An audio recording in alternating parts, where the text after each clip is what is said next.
জানো মা, আমি না কবিতা লিখেছি, তোমরা পড়বে কি তা? মার কাছে গিয়ে খাতা মেলে ধরে ছোট্ট অপরাজিতা। রাগী চোখ মেলে মাতাকে বলেন, মাথা কি খারাপ হলো? ছাইপাশ সব না লিখে বরং অঙ্কের খাতা খোলো।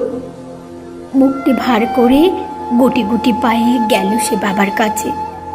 কবিতা লিখেছি। ও বাবা, তোমার দেখার সময় আছে? মুখটি না তুলে বললেন বাবা, কবিতা লিখেছ? বেশ, পড়ব তো বটেই, আগে খবরের কাগজটা করে শেষ। অগত্যা গেল দিদিটির কাছে।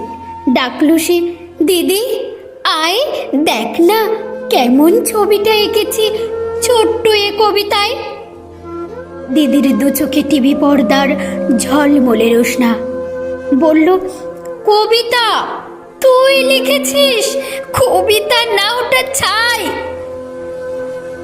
অপরাজিতার চোখ ছলো ছলো, বুকে কান্নার ঢেউ। তার লেখা এই প্রথম কবিতা দেখল না পড়ে কেউ। একা ঘরে বসে সামনে তাকালো, মালাতে সাজানো ছবি।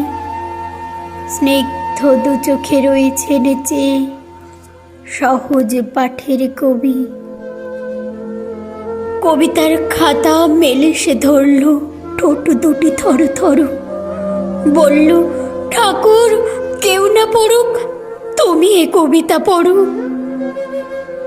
কি জানি কি করে কি যে হয়ে গেল।